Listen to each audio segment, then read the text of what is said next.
Hello दोस्त, कैसे हैं? जय हिंद। तो कलाम बीट टारगेट में आप सभी लोगों को बहुत बहुत स्वागत है। कैसे हैं? आशा करता हूं कि आप लोग अच्छे होंगे। तो आज क्लास का तीसरा दिन है।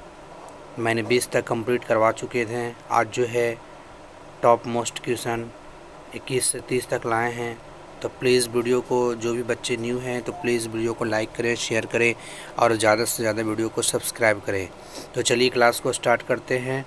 देखिए क्वेश्चन नंबर 21 क्या बोल रहा कि जब दो या दो से अधिक तत्व एक निश्चित अनुपात में रासायनिक संयोग करते हैं तो उसे क्या कहते हैं। ठीक है ना।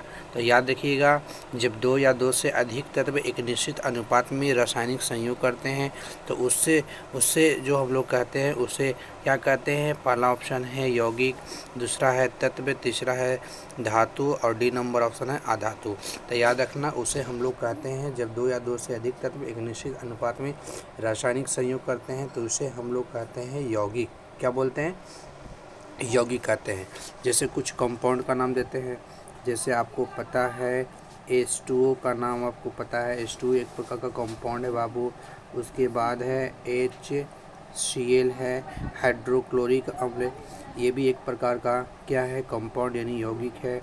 उसके बाद आपको देते हैं H2SO4 एक प्रकार का, ये भी कंपाउंड कहलाएगा। ठीक है, ETC ऐसा बहुत सारा चीज़ आएगा। तब जल हो गया, हाइड्रोक्लोरिक अम्ल हो गया, सल्फोनिक अम्ल हो गया, सब के सब कहलाएगा क्या, यौगिक कहलाएगा। चलिए नेक्स्ट क्वेश्चन की तरफ ध्यान देते हैं। क्वेश्चन नंबर 22 क्या बोल रहा है कि CaCO3 इसका नाम क्या है? इसका नाम है कैल्शियम कार्बोनेट। और कैल्शियम कार्बोनेट एक प्रकार का क्या होती है? पहला ऑप्शन है तत्व है, बी नंबर ऑप्शन है धातु, सी है यौगिक और डी इनमें से कोई नहीं। तो क्या होगा इसका आंसर? इसका करेक्ट आंसर होगा ये यौगिक होगा। क्या हो गया? यौगिक। क्योंकि अभी बताए हैं यौगिक का डिफिनेशन कि जब दो या दो से अधिक तत्व एक निश्चित अनुपात में रासायनिक संयोग करते हैं जिससे बनता है क्या, यौगिक बनता है। तो CaCO3 कैल्शियम कार्बोनेट एक प्रकार का यौगिक है। ठीक है, चलिए नेक्स्ट क्वेश्चन देखते हैं। क्वेश्चन नंबर 23 देखते हैं। 23 क्या बोल रहा कि यौगिक कितने प्रकार के होते हैं? यौगिक जो होते हैं ना, वो मुख्यतः दो प्रकार के होते हैं। कितने प्रकार के होते हैं? दो प्रकार के होते हैं। Option number A. अब समझते हैं वो दो प्रकार के यौगिक कौन कौन है। देखिए सबसे पहले जो होता है ना, सबसे पहले होता है कार्बनिक यौगिक और दूसरा होता है अकार्बनिक यौगिक। आपको पता है कार्बनिक यौगिक किसे कहते हैं? अरे कार्बनिक यौगिक एक ऐसे यौगिक कहते हैं जिसमें कार्बन और हाइड्रोजन दोनों तत्व उपस्थित होते हैं, उसे हम लोग को बोलते हैं कार्बनिक यौगिक। उसके बाद अकार्बनिक यौगिक। अरे अकार्बनिक यौगिक उसे कहते हैं जिसमें कार्बन और हाइड्रोजन दोनों तत्व उपस्थित न होते हैं, किसी दोनों में से कोई एक उपस्थित होता है, उसे बोलते हैं अकार्बनिक उपस्थित बोलते हैं। ठीक है, चलिए नेक्स्ट क्वेश्चन देखते हैं। क्वेश्चन नंबर 24, NaCl का रासायनिक नाम क्या है? ये तो कोई भी बता सकता है। NaCl का रासायनिक नाम क्या है? पहला ऑप्शन है कॉपर सल्फेट, बी नंबर है सोडियम क्लोराइड, सी नंबर है सोडियम बाइकार्बोनेट और डी नंबर है इनमें से कोई नहीं। तो इसका जो करेक्ट आंसर आता है, NaCl का रासायनिक जो नाम है वो है सोडियम क्लोराइड। क्या है? Sodium chloride. चलिए नेक्स्ट क्वेश्चन देखते हैं। Question number 25। क्वेश्चन नंबर 25 क्या बोल रहा है कि किसी वस्तु में उपस्थित पदार्थ की मात्रा को क्या कहते हैं? किसी वस्तु में उपस्थित जो पदार्थ की मात्रा होती है, जो पदार्थ की मात्रा होता है उसे हम लोग क्या कहते हैं? पहला है आयतन, बी है घनत्व, सी है द्रव्यमान और डी है इनमें से कोई नहीं। तो याद रखना, किसी भी वस्तु में उपस्थित जो पदार्थ की जो मात्रा होता है उसे हम लोग कहते हैं द्रव्यमान। क्या कहते हैं? द्रव्यमान कहते हैं। ऑप्शन नंबर सी हो गया। ठीक है, चलिए नेक्स्ट क्वेश्चन ध्यान देते हैं। क्वेश्चन नंबर 26 क्या बोल रहा है कि द्रव्यमान का ऐसा ही मात्रक। द्रव्यमान का ऐसा ही मात्रक क्या होता है? द्रव्यमान का ऐसा ही मात्रक होता है, पहला ऑप्शन है kg/मीटर, बी ऑप्शन है kg, ऑप्शन नंबर सी है मीटर पर सेकंड और ऑप्शन नंबर डी है kg/मीटर²। तो याद रखना, द्रव्यमान का जो ऐसा ही मात्रक होता है वो होता है kg। क्या होता है? केजी होता है, और केजी का मतलब होता है किलोग्राम। ठीक है, चलिए नेक्स्ट क्वेश्चन ध्यान देते हैं। क्वेश्चन नंबर 27 क्या बोल रहा